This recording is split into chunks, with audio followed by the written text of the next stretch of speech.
Medical benefits. पूरी तकरीर 1.5 घंटे की है, मेडिकल बेनिफिट्स भी लंबे हैं।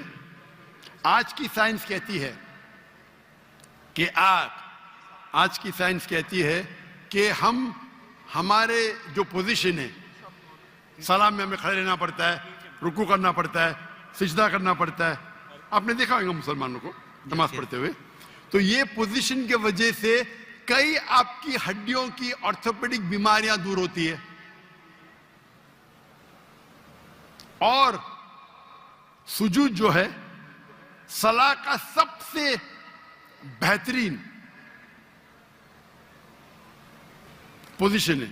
सजदा में हम अपने जिस्म का सबसे ऊंचा हिस्सा जमीन पे लगाते और कहते अल्लाह की तारीफ करते, सुभान बिन आला, ग्लोरी बी टू अल्लाह। आज के साइकोलॉजिस्ट कहते हैं कि आप अपने माइंड को काबू में नहीं कर सकते, अपने हाथ अपने जिस्म को काबू में कर सकते, क्योंकि अपना माइंड भटकता है, अपना जहन। तो साइकोलॉजिस्ट कहते हैं कि जहन को काबू करने के लिए आप अपने जिस्म को काबू में कर सकते। तो हम क्या करते, सबसे हमारे अजीम जिस्म के ऊंचे पार्ट को हम हम्बल करते हैं और कहते सुभान बिन आला, ग्लोरी बी टू अल्लाह 3 बार। जब हम ये करते हैं तो हम we are submitting our will to God. ये करते टाइम पे कई फायदे होते। फरिश तो लंबी है, 2-3 चीज कहूंगा। आप जब हमारा जिस्म जो है, अक्सर लोग पूरे दिन खड़े रहते, कभी कभी लेटते। हम जब सिजदा करते हैं तो खून हमारे चेहरे में ज्यादा जाता है। जब खून चेहरे में ज्यादा जाता है तो जो चेहरे की चमड़ी है वो और हेल्दी होती है। आपको कई चेहरे की चमड़ी की बीमारी दूर हो जाती है। आप समझ रहे? There is excess of blood flowing into the face. आप जब सिजदा करते हैं तो कई लोग को साइनस होते। साइनस मतलब हमारे जो चेहरे के अंदर जो है साइनसेस है, मैक्सिलरी साइनस, स्मॉइडल साइनस। तो जब हम सिजदा करते हैं तो ये ड्रेन हो जाते हैं।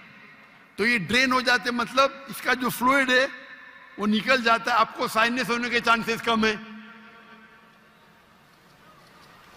हम जब आमतौर पे सांस लेते हैं और सांस बाहर निकालते हैं, हमारे लंग्स की जो हवा है 2/3, 2/3 हिस्सा हवा बाहर जाता है, हवा अंदर आता है।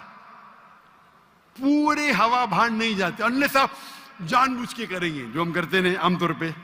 जब हम सिजदा करते हैं तो हमारे जो पेट के जो एब्डोमिनल पार्ट्स है वो लंग के नीचे के हिस्सों को दबाते हैं। जब दबाते हैं तो वो रेसिडुअल एयर, मेडिकल में कहते हैं रेसिडुअल एयर, वो 1/3 हिस्सा जो हवा का है हमारे फेफड़े में वो भी बाहर निकलता है। तो हम सिजदे में जब सांस लेते हैं हमको फ्रेश एयर और आती है। तो फ्रेश एयर आने के वजह से हमारे फेफड़े की सेहत अच्छी होती है। हम जब सिजदा करते हैं तो हमें लेस चांसेस है हर्निया होने का। और कई फरिश्ते, हम जब सिजदे से उठते हैं तो हमारे जो थाई मसल्स है उसके ऊपर जोर आता है।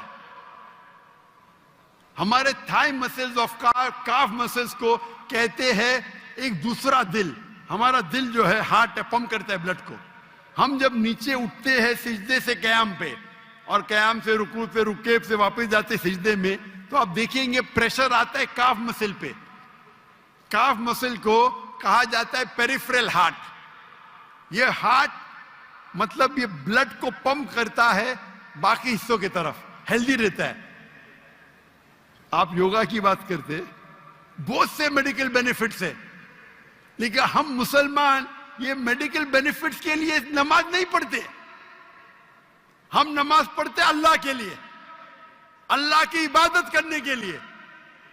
ये जो मेडिकल बेनिफिट्स है हमारा साइड डिश है। साइड डिश ना हमारी बिरयानी है कि हम अल्लाह ताला की इबादत करते हैं, उसके साथ साथ ये बेनिफिट तो ऐसा ही मिल जाता है हमको।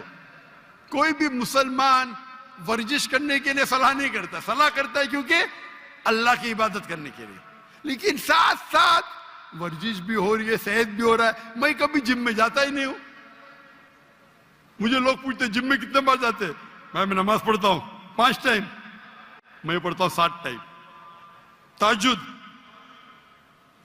आधा घंटा पढ़ो, 2 घंटा पढ़ो, 2 घंटा पढ़ता हूं। वर्जिश देखो, कल बीमार होने के बावजूद मैं 4 घंटा खड़ा था कि नहीं स्टेज के ऊपर, सलाह की वजह से। तो ये मेरी वर्जिश है। मैं कुरान के डब्बे उठाता हूं, मुझे नौकर उठाने की जरूरत ही नहीं। तो इस्लाम में जो सलाह है वो दूसरा नंबर है, सेकंड पिलर ऑफ इस्लाम है। आप जो योगा की बात कर रहे थे, आपके लोग 1 या 2% नमाज पढ़ते, बराबर।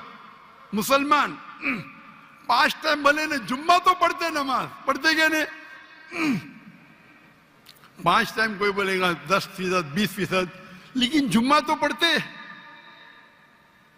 80% तो पढ़ते, 90% तो पढ़ते जुम्मा। हफ्ते में 1 बार कम से कम पढ़ना चाहिए, 5 बार। तो आपकी जो हिंदुइज्म में योगा कहा गया, हमारे इसमें सलाह, इस पे तकरीर 2 घंटे की मेरी है। आपका दूसरा